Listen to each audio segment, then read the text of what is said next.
Hello, Whiskey Taste Buds, Blue Collar and Scholar Whiskey Club members, and anyone else that has decided to join us tonight. It is day 6 of our 12 Drams of Christmas whiskey calendars that we did this year for our Whiskey Club members. And tonight we decided to do something a little different. Instead of just doing our regular video of the daily reveal, we decided to do a live stream. So I'm going to basically sort of do a recap of the whiskeys we've tried so far. And then I'm going to pour a dram and share today's whiskey with you guys as well. With you folks. Shouldn't say you guys. Anyway, if you're here and you're on and you want to say hi, please feel free to leave some comments in the chat there. I can see the chat on the right-hand side of my screen. And again, if you have any questions with any of the whiskeys, let me know. Questions or comments, let me know, and I'll see what I can do to answer them. All right. So, yeah, day 1, December 14th. Got a lot of real good positive response from people. I think it was probably one of the favorites so far out of the 6. And that was Glen Scotia Victoriana Cask Strength. Hey, Justin, how you doing? Yeah, so that was a real nice way to start off the calendar. Hello, Wendy and Greg. And yeah, like I said, the feedback I got so far, people just loved it. Hello, Val and Darcy. Right on. Glad you guys could make it. Yeah, so that one was about $130 plus tax at the Strath. I think most, if not all, most of the whiskeys I have, I got from the Strath. It was more of just a convenience thing. They were able to accommodate me buying doubles of everything and all that. So, but that doesn't mean that these whiskeys aren't available elsewhere. But I know this particular Glen Scotia Victoriana was a exclusive at Strath as far as BC goes anyway. So if you do see a bottle somewhere of the Victoriana Cask Strength, pick it up, because it's not, Glen Scotia in general is not a super common one in BC. You might see it once in a while, but fairly rare. So I was happy to share that one with you guys, and I'm glad most of you enjoyed it. I haven't heard any negative comments about that one yet. Anyway, December 15th, day number 2, was a Diageo whiskey by the name of Craigenmore, 12-year-old. So this one here is bottled. It's a distillery in Speyside, Scotland. It's bottled at 40% ABV, most likely chill filtered and color added. But I thought for the value, it was a really solid whiskey. It's actually super complex for a 12-year-old Speyside. There's lots of fragrances and tasting notes going on there. So I thought it would be a nice one to share with you guys, and one sort of a good budget whiskey. And it's actually one that's fairly easy to find too. I think you can usually find Craigenmore 12 in most government liquor stores and elsewhere. Don't remember the exact dollar amount, but it was under 100. So yeah, that's a solid dram. I like it. Again, I got lots of good feedback from that one as well. Day 3, which would have been the 16th, was probably the most controversial one so far. And that was Heaven's Door, Tennessee Straight Bourbon. Created in part by the one and only Bob Dylan himself. And that's why they called it Heaven's Door, because it's sort of paying homage to Bob Dylan's song, Knocking on Heaven's Door. So yeah, so that one got, well, like I said, got kind of mixed reviews. Some people absolutely loved it. And so that means we've got some some bourbon drinkers in our club, and that's okay. There's nothing wrong with that. We won't hold that against you too much. We might give you the odd ribbing here and there, but for the most part, there's some good bourbons out there. And actually, I quite like this one. This is an 8-year-old bourbon, and not a lot of bourbons will actually put an age statement on their whiskeys, and it's something I think they should do more of.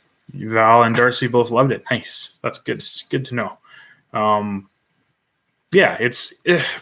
So bourbon differs from Scotch whiskey or single malt whiskey in that it's made typically mostly with corn. And that gives it a completely different flavor profile.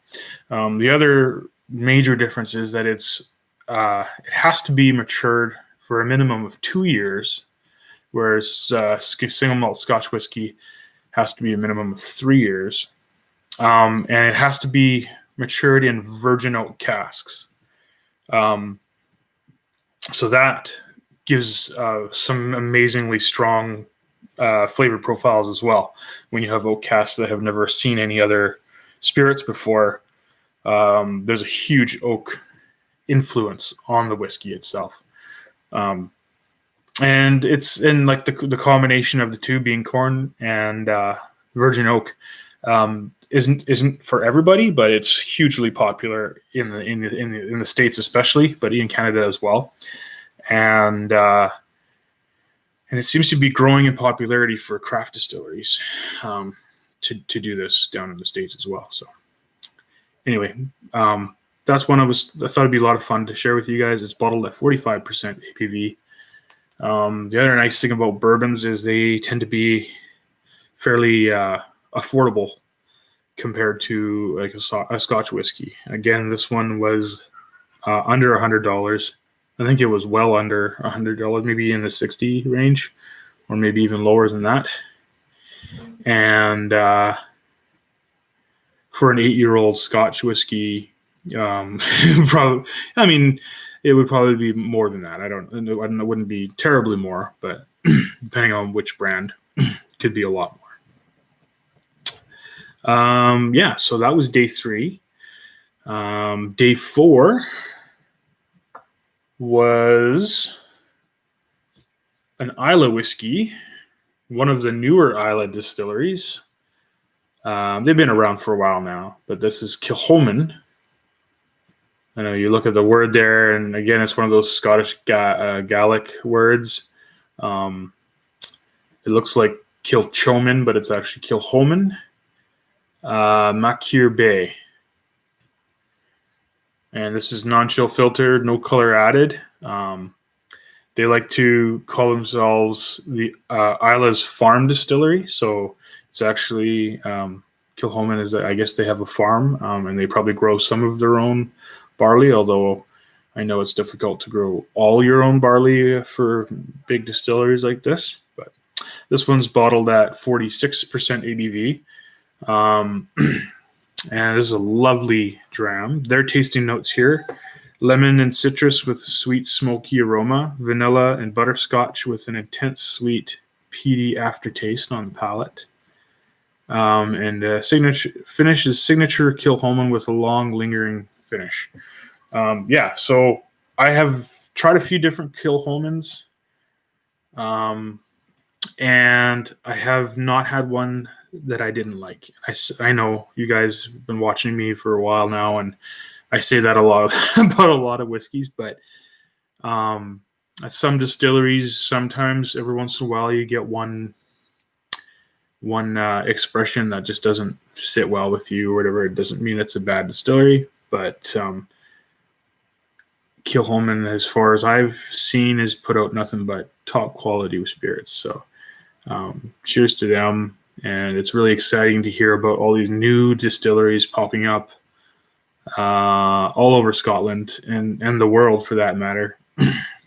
And it should be exciting in the future as far as whiskey goes, in my opinion. And then last night, day 5, was one that I wanted to share with you guys. It was actually kind of a last-minute addition to the calendar, but I always feel like there's a place in every calendar for a Shelter Point whiskey, and this one was Shelter Point, the Collective. And the Collective, again, just like any Shelter Point whiskeys, non-chill filtered, no color added. This particular one is bottled at 46% ABV, which is almost unheard of for Shelter Point. Shelter Point's whiskeys are usually a little bit higher than that. Not all of them are cask strength, but they tend to be on the stronger side. They like the flavor profiles you get from the whiskeys at higher ABVs. When you water it down, you tend to dilute and lose some of those oily notes and esters. This particular one is really interesting because it's called the Collective because they took, there were 5 staff members at the time. They might have more than 5 now. I'm not sure, but and they let each staff member select a cask. Now, I think they were, I think to simplify things, the distiller probably gave each staff member a choice of 1 or 2 or 3 maybe, and to sort of help them narrow it down because they have a couple thousand casks in their warehouse now. So, and they wanted a certain blend. So I think there's a rye in there. I think there's a wheat whiskey in there. There's an unmalted barley whiskey in there, and there's a malted barley, and then there's what was I going to say? Oh, a Lafroig, ex-Lafroig quarter cask in there as well. The thing that's really cool about this whiskey is from the time you pour it in the glass, it starts to change. Like it's a completely different whiskey from when it's first poured in the glass than like 10, 15 minutes later. So yeah, really, if you guys have any of this whiskey or are able to experiment with it, try it out and let it sit in the glass for a while and see how it changes. It's incredible. I was having some drams of it last night, and it was just, I didn't realize just how much of the Lafroig quarter cask character was in this whiskey until like last night when I was just letting it sit in the glass for a while and then just drinking it. It was really nice. So solid whiskey. And again, I'm pretty biased with Shelter Point, so I wanted to share one of my favorite distilleries with you guys in this kit. Okay, well, that's the recap of the first 5 whiskeys. I hope everybody's enjoying them. Haven't heard anything negative yet, so we'll hope that everybody across the country that's taking part is enjoying it. We even have someone taking part in Prince Edward Island. So if you're watching this, it's probably pretty late there right now, but it will be recorded and on the YouTube channel, so you can watch it at a later date. And now we're gonna open number 6.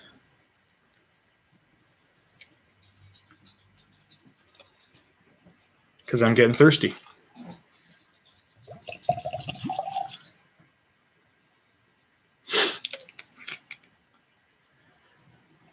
I'm not going to stay on here too long tonight because Christmas has arrived at the Drummond residence, and so it's in full swing where there's presents being wrapped and put under the tree and all kinds of stuff. So I don't want to banish everybody from the living room for too long. Especially on a nice stormy night like tonight. You can curl up beside the fire maybe. Anyway, I've just poured in our Blue Collar and Scholar Glencairn glass. Day 6's dram, which is 7-year-old Kayo whiskey. I'm not sure how it's pronounced. I'm thinking it's Kayo. And it's a Japanese whiskey. Japanese single malt whiskey. It is unchill filtered. It's bottled at 48% ABV, and it's 7 years old, which is pretty awesome. It has been finished for 6 months in Mizunara oak casks, which is a Japanese oak. And the real cool thing about this whiskey, and part of the reason why I wanted to share it with you guys, because it's so unique, is that 3 months, 3 of those 6 months, the casks are put on a ship and put out to sea, and so they're actually exposing these casks to the open ocean for 3 months. So I found that quite interesting. Maybe a gimmick, but I do believe that when casks are matured near the ocean, near that salty air, it really does have an effect on the flavor profile. The reindeer's right here. I did it at the beginning, but you were late to the party. And I can't do it there. There.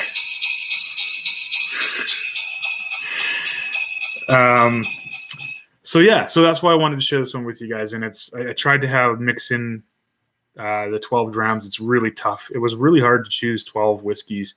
I think if I can get my shit together next year, I'm going to look at doing like a 25-day calendar, which seems like a hell of a lot of work. But there's just so many cool whiskeys out there I want to share.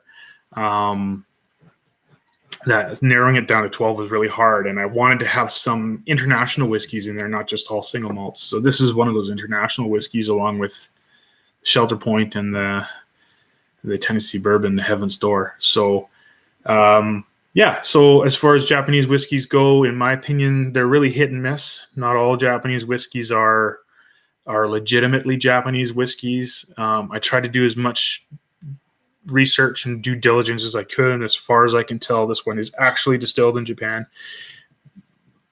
Sometimes Japan's rules are a bit different, so sometimes they'll actually just bring whiskey over from Scotland and bottle it in Japan and call it Japanese whiskey.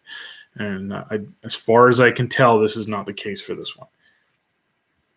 But this is one of those, it's either a hot summer day whiskey or it's like before dinner, because it's just a tropical fruit bomb on the nose. All kinds of beautiful tropical fruit notes in there. Lovely nose.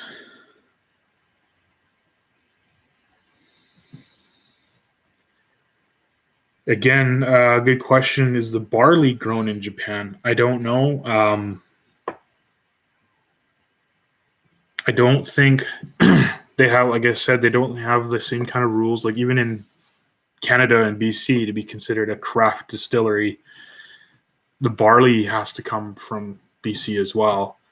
I don't know if these guys, they probably buy the barley from Scotland or Canada or something like that, and then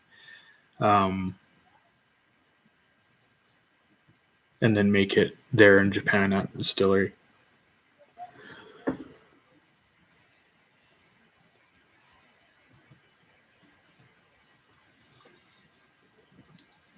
There wasn't a lot of information on this one, but like I said, some Japanese whiskeys are not, I don't care for. I really think this one, being at that 48%, is just like right on the money. So whoever blended this whiskey and decided what the ABV level was going to be and everything, really did a good job, I think. And like I said, the fruit, even on the palate, there's that just beautiful tropical fruit flavors on there, and smooth. That's right. It's like a velvety creaminess to it on the mouthfeel.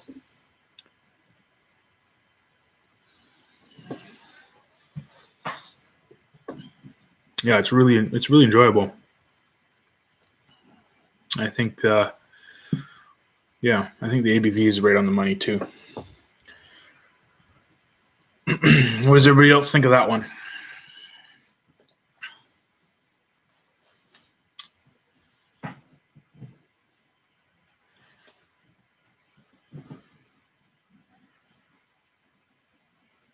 Nothing. Oh well. I'll just keep drinking in front of you guys then.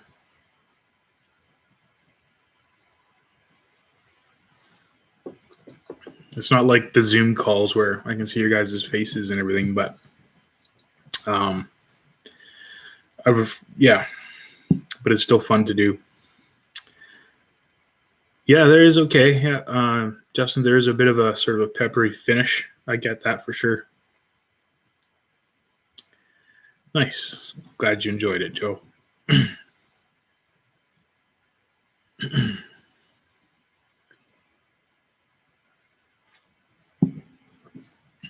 So we got 6 more days left of the calendar.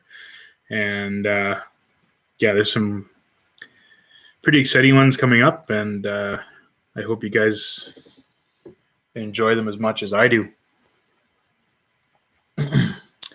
So keep watching for your emails. I send them out in the morning again because we have some people across Canada. So that way they may, I'm sure that they have them at the end of the day when they're ready for it.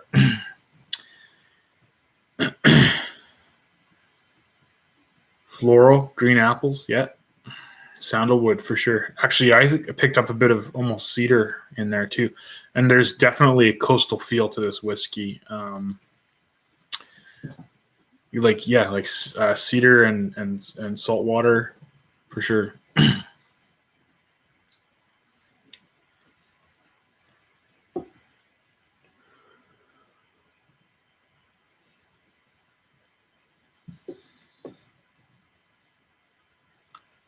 Yeah, actually, I think I like this whiskey even more after the bottle's been sitting at about 50% for a month or two.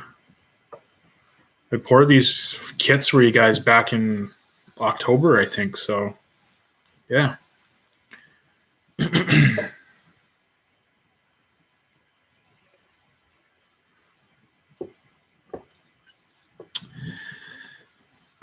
Yeah, I don't really have much else to say.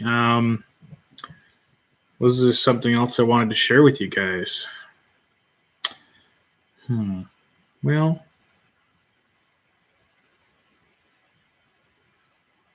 Classic Laddie, interesting. Okay, I have not had the Classic Laddie in a little while, so it has like the tropical fruit notes in there as well, or am I the only one getting tropical fruit notes? Maybe I'm way off.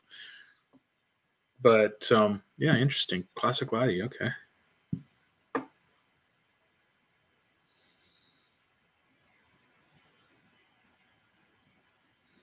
Pretty good for a 7-year-old whiskey too.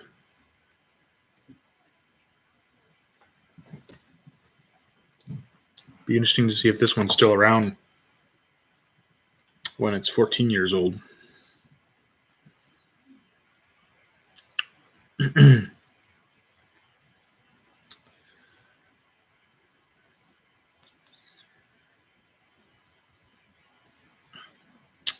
Anyway, like I said, I'm not going to stay around here too long, you guys, but I hope you enjoyed the